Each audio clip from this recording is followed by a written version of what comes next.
You're not scared of being judged. You're scared of being seen trying. And you love the idea of a new life, but you don't want that anyone sees you as a beginner. And I know, I lived your nightmare. Not hypothetically, literally. So they took a screenshot of my first YouTube video I ever made and posted it in a group chat. And the whole school thought like, bro, he thinks he's a YouTuber. And then in one afternoon, I went from no one know who I was to I'm a weekly clown in the whole school. And here's the part you don't want to hear. The same moment that humiliated me out of school is the reason I'm sitting right here, right now in my own apartment, talking to you. Because the thing that they're mocked is the thing that built my life. So when you tell me you're scared of being judged, I don't imagine some cute social anxiety concept. I think about that week that has been over 15 years ago. I had been posting on YouTube for 3 days, and most of the video at the time had around 17 views. And it was just me talking to a cheap camera in my bedroom. My voice was slightly shaking. And you know that face, you know that starting face, where you hate how you sound and where you hate how you look. But I hit upload anyway and hoped that no one of the school would see it. And a couple of weeks later, I walked inside the class and I noticed some awkward silence. That half-second delay where people stop talking when they come inside the room. Just a little too fast they stopped, for my opinion. And I still remember some guys sitting in the back of the class and one of them just said something loud enough. Careful bro, he might just vlogging us. And they laughed. And I was pretending I hadn't heard that. And when the school was over, I got home and the real voices started to kick in. Maybe they're right. Who do I think who I am?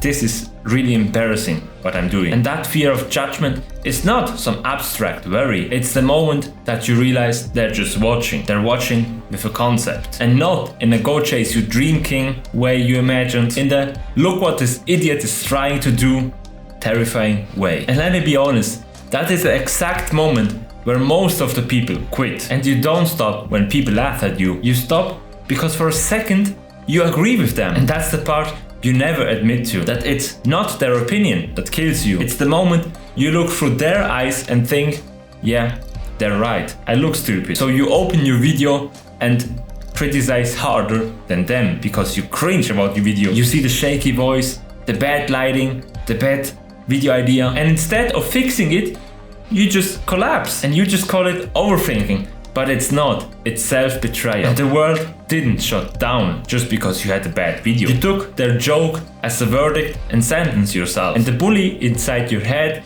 is their voices with your permission. So after the school day, I went home and I was ready to burn it all. I hovered over the delete button and the story in my head was simple. Cool experience bro, we tried it, but we failed.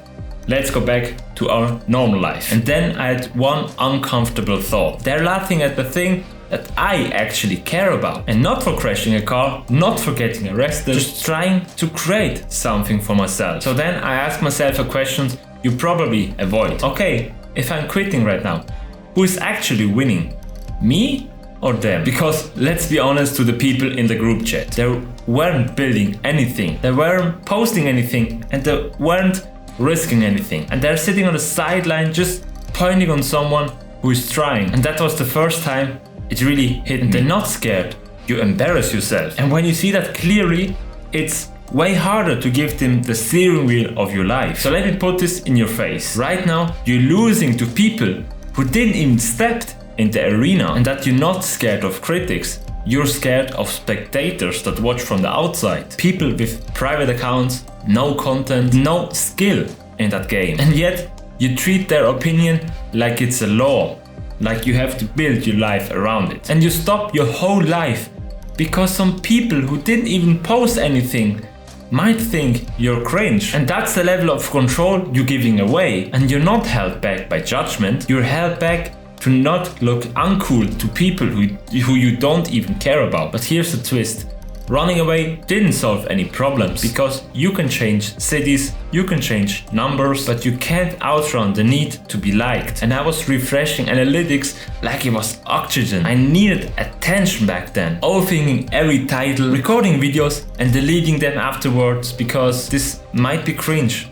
Maybe they will laugh at me. And that's when I had to admit to something really ugly. That it wasn't just the fear of being judged. I was addicted to approval. I didn't want just to post. I want to post and look cool. I wanted to be seen as a YouTuber. I wanted to be seen like someone who knew who he was doing, not as a beginner. And those 2 points, looking cool but don't want to look like a beginner, doesn't go together. So you cannot be a beginner and look impressive at the same time. You cannot grow and protect your image at the same time. This is impossible. So I made a deal with myself. My whole job on YouTube was to look foolish. So if a video felt too honest, too vulnerable, or too real, I had to post it. And do you know what happened after that? After I uploaded these videos? Nothing dramatic. The world didn't explode. Most people just scrolled. Some of them just liked the video, the other ones commented, and in the evening they forgot about it. So let me say this clearly, because nobody said this to me. You're not that important in other people's minds. And this is not an insult, this is freedom. Because the same people you're terrified, you're disappointing them, these are the same people that refresh their notification, think, what do you think about them? They're not better than you. They're the same. Because we all walk like a main character in our own life. Imagining a full stadium of people studying every move you do right now. And in reality, you're playing your life for maybe 3 people, not for a whole stadium, for 3 people, for example. A couple of friends, a partner, a family member. That's it. Nobody cares about you. And everyone else just comes for 5 seconds, dips around, looks, okay, nice, and goes by his life. He doesn't care. So if you're holding back to something you actually want to do because some guy from school maybe look on your Instagram and smirk at you, understand what's really happening. You're trading years of potential growth for someone who will privately joke about you for 20 seconds and forget about it. And they will forget about it 20 seconds or maybe even, and if they don't forget it in 20 seconds, at the dinner they will forget it, but you won't forget it. It will be stuck in your head and you will be the one lying in bed and thinking, I care about more that tiny reaction than about my future life. So if you're watching this and feeling paralyzed by judgment, let's stop pretending it's complicated. At some point you have to choose which pain you want. The pain to look stupid to some people who maybe in 20 seconds will forget about it, or the other pain to not start a thing, to not improve your life because you are scared of a screenshot they will take of you and put in a group chat. And one of them fades quickly away and the other one takes a home in your chest. It will stay forever until you change it. And trust me, brother, I became a laughing stock. I became a clown for a week in the whole school. Everyone laughed at me. Everyone said, hey YouTuber, let's go to eat something. Bro, are you making a next video today? Bro, let's make a video together or something stupid like that. Everybody laughed at me, and trust me, this week felt like the end of my reputation.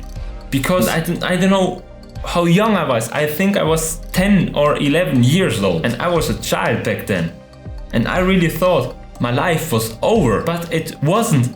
It was the start of being a man, of being my life. Because once you survive being laughed about, you realize that this doesn't kill you, that it doesn't make you weak, and it doesn't even define who you are. It just exposes what you actually care about. It exposes if you care about their opinion or your direction. And the day you quietly decide, I'm willing to look foolish if it brings my life forward, is the day that your life stops being controlled by people you don't care about. And if this hits something inside you, don't talk about it. Just continue with the thing you're doing. And if you want someone that don't laugh about you, you know where to find me. As for that, continue with what you're doing. If you want to see my old videos, write it in comments. We can watch it together and cringe together and see how much I evolved. As for that, thanks for watching. I'm rooting for you. We see us. Goodbye.